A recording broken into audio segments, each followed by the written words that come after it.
If you love stories where betrayal turns into brilliance. If you believe revenge doesn't have to be loud, it just has to be smart. And if you're ready to watch a woman reclaim everything she was robbed of, then subscribe to Love and Loyalties, because this story doesn't ask for mercy. It takes what's owed. The flash of cameras at the Seoul Grand Atrium was blinding, a constellation of white light exploding every few seconds as the city's elite floated through the marble hall in silk gowns and tailored suits. Crystal chandeliers reflected champagne bubbles and diamonds, and the charity gala hummed with the kind of performative generosity only billionaires could afford.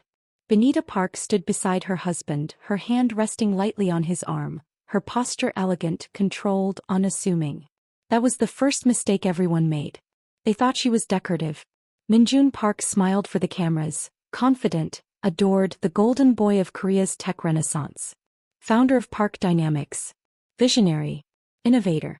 The man who had changed Asia's digital future. His name was etched into headlines, university lecture halls and government panels. And Benita, his wife of 7 years, was introduced as a former nonprofit consultant who preferred privacy.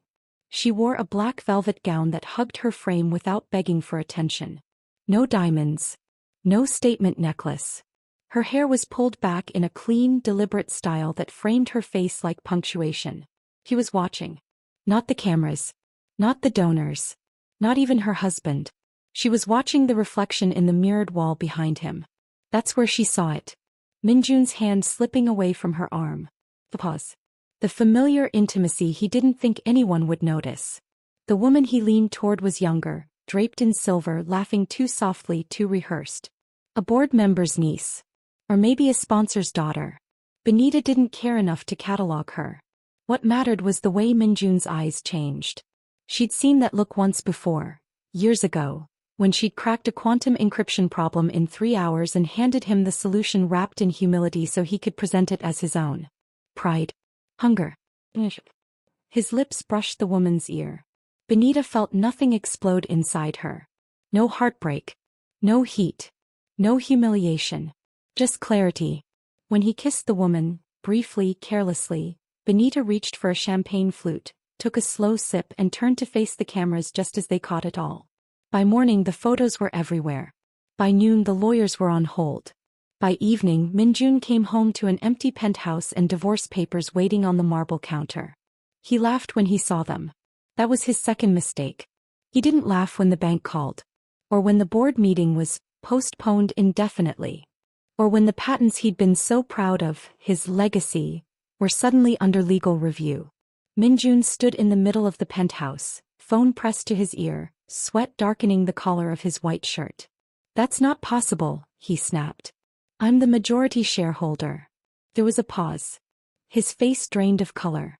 What do you mean, indirect holdings? Across the city, Benita sat in a quiet office overlooking the Han River, her laptop open, legal documents neatly stacked beside her. She had changed into a cream blazer and trousers, practical and precise. A woman dressed for work, not for forgiveness.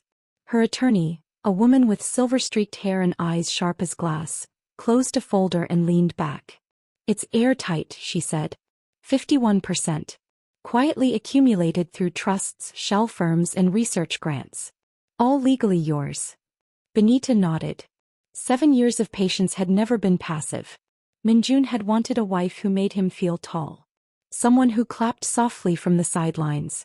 Someone who didn't correct him in public or outshine him in private. So Benita made herself smaller. She hid the Cambridge doctorate behind vague resumes.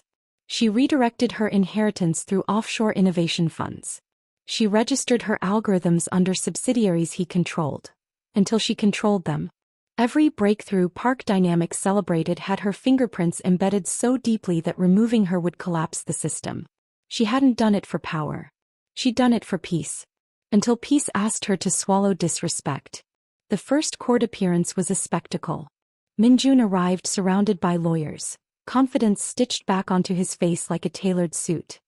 He didn't look at Benita as she took her seat across the aisle. The judge did. So you're claiming intellectual ownership of Park Dynamics core technologies? The judge asked. Benita stood. Yes, she said calmly. I'm reclaiming them.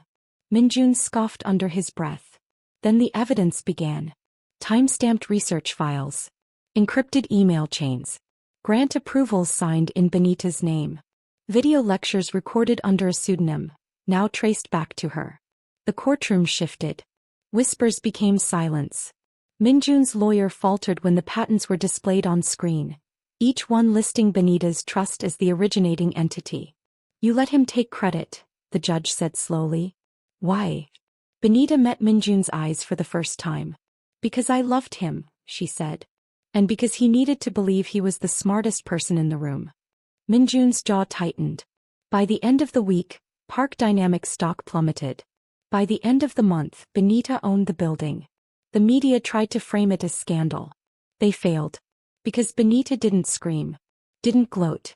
Didn't burn anything down publicly. She simply rebuilt without him. That was when MJ entered the story. He didn't arrive with flowers or flattery. He arrived with a proposal, clean, collaborative, respectful. He'd known who Benita was long before the gala.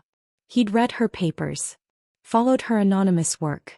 He recognized her mind the way musicians recognize silence. When they met, he didn't ask about Minjun. He asked what she wanted to build next. And for the first time in years, Benita didn't shrink her answer.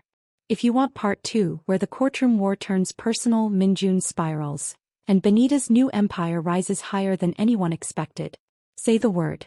This is Love and Loyalties. And the best revenge stories are the ones where the woman wins without apologizing. Minjun learned what real silence sounded like the morning Park Dynamics headquarters locked him out. His access badge flashed red. Once. Twice. A third time louder as if mocking him.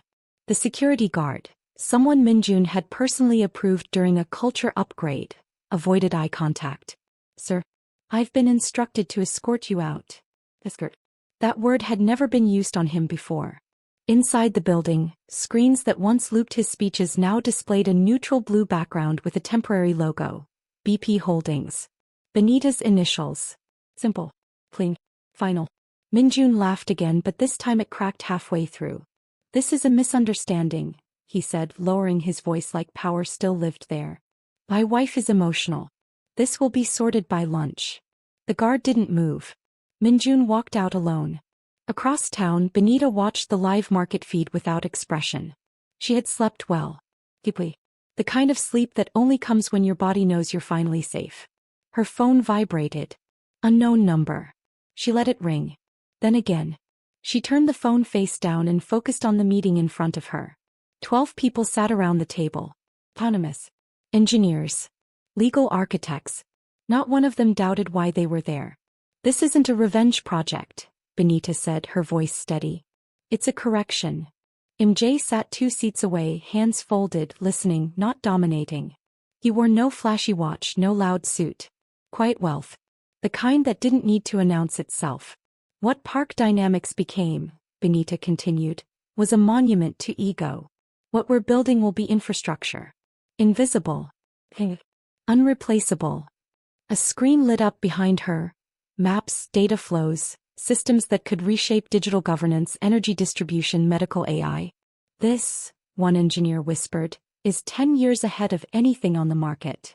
Benita didn't smile. It's 7, she corrected gently.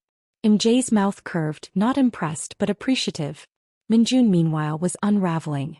He called board members who no longer answered. Investors who suddenly needed time.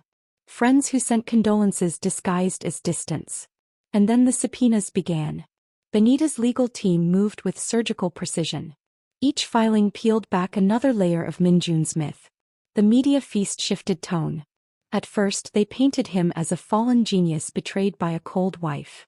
Then the documents leaked. Emails where Benita's suggestions were forwarded under Minjun's name. Internal memos crediting him for innovations he hadn't even understood. A recorded meeting where he joked about letting her think she's smarter. Public sympathy evaporated. Minjun watched the press conference from his apartment, knuckles white around a glass he hadn't realized he was holding. The reporter asked, "Mrs. Park, why now?" Benita leaned toward the microphone. "Because I'm done protecting a man who never protected me." The room stilled. And because brilliance doesn't owe loyalty to insecurity. The clip went viral in minutes. Across continents, women recognized that sentence in their bones. Minjun slammed the glass into the wall. The mistress disappeared. Sponsors cut ties. His name became a case study, not of innovation but of theft. He showed up unannounced at Benita's office 2 weeks later. The receptionist didn't look surprised. She simply said, "She expected you." Benita stood by the window when he entered. The city glowed beneath her, alive and indifferent. "You planned this," Minjun said, his voice hoarse. "All of it." She turned. "I prepared," she corrected. "There's a difference." "You humiliated me," he spat. Benita tilted her head slightly. "No. You did that yourself. I just stopped cleaning it up." He stepped closer, desperation breaking through his pride. "We can fix this. We'll step back. Publicly credit you. We'll rebuild. Together." Together. The word sounded foreign now.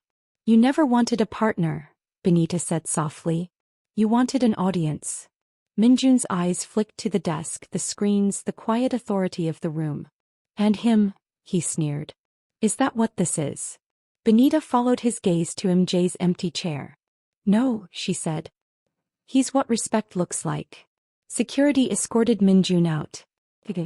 That night, Benita and MJ walked along the river, the city reflecting itself in fragments across the water. "You could have destroyed him faster," MJ said. "Why didn't you?" Benita thought for a moment. "Because I didn't want his end to define my beginning." He nodded. "That's rare." "So is being seen," she replied. Their partnership deepened, not through romance but alignment. They challenged each other. Built frameworks that prioritized ethics alongside profit. The press tried to pit them against each other. They failed. Minjun tried to retaliate. He filed countersuits. Accusations. Even hinted at racial undertones in private briefings. Anything to fracture Benita's narrative. But truth has weight. And his lies collapsed under it. The final court day arrived heavy with anticipation. Minjun sat smaller now. Older. Stripped of the confidence that once filled rooms. Benita took the stand.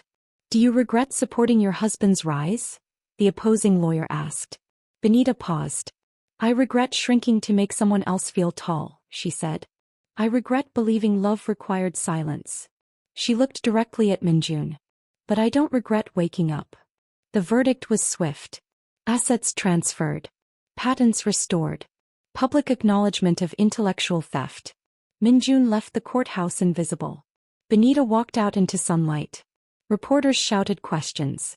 She answered one. "What's next?" He smiled, not sharp, not bitter. "Expansion." And somewhere in the crowd, MJ watched, not as a savior, not as a shadow, but as an equal. Benita's phone buzzed. A message from a young black woman she'd never met. "Because of you, I asked for credit today." Benita closed her eyes. This was bigger than revenge. This was legacy. Success looks quiet when it's real. Benita learned that in the months after the verdict, when her name stopped trending and started building. BP Holdings didn't launch with fireworks or flashy press tours. It moved like gravity, slow, inevitable, impossible to ignore once it shifted the ground beneath everything else. Governments reached out first. Then universities.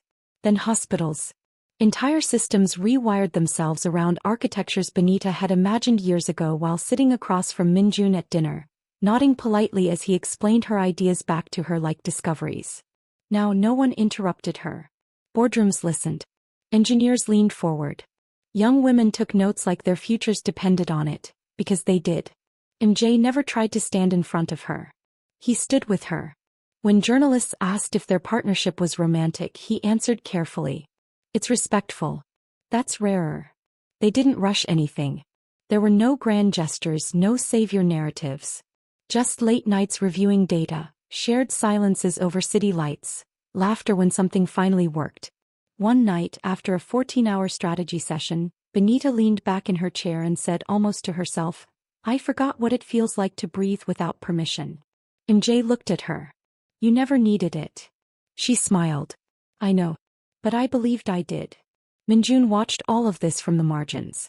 His attempts to reinvent himself failed quietly. Startups didn't return his calls. Universities withdrew invitations. His reputation followed him like a shadow he couldn't outrun. He tried once, just once, to publicly apologize. The statement was long, polished, hollow. Benita didn't respond. That silence hurt more than any lawsuit. Months later they crossed paths again. Not at a gala. Not in court. At an airport. Minjun looked thinner. Smaller. His confidence now felt like a costume he'd forgotten how to wear. Benita, he said tentative. She turned calm. Unbothered. I just wanted to say, you were always impressive, he said. I just didn't know how to stand next to it. She studied him, not with anger, not with triumph. That was never my responsibility, she said gently. And with that she walked away. Closure doesn't always come with tears. Sometimes it comes with indifference. The night BP Holdings crossed its first trillion-dollar valuation, there was no party. Benita stood on her balcony, barefoot, the city humming below. MJ joined her, handing her a glass of water instead of champagne. You did this, he said. We did, she corrected. He nodded. Thank you for letting me. She looked at him then, not guarded, not small. Thank you for never asking me to. Their relationship unfolded like trust does. Slowly, deliberately, without fear. No one dimmed. No one dominated. They chose each other every day, not out of need but alignment. And when Benita finally gave her first public lecture under her real name, no pseudonyms, no softened resume, the room erupted before she even spoke. She began simply. I was taught that brilliance should be palatable. That love required compromise. That being a woman, especially a black woman, meant choosing between power and peace. She paused. I choose both. Somewhere in the audience, a young girl scribbled those words into a notebook she'd keep forever. That was the real victory. Not the money. Not the downfall. But the refusal to ever disappear again. Benita no longer made herself small. And the world adjusted accordingly. If this story moved you, if you believe love should never cost you your voice, if you're ready for more stories where loyalty is earned and power is reclaimed, subscribe to Love and Loyalties. Like, share, and comment which story you want next. Because the strongest love stories don't end in sacrifice. They end in self-respect.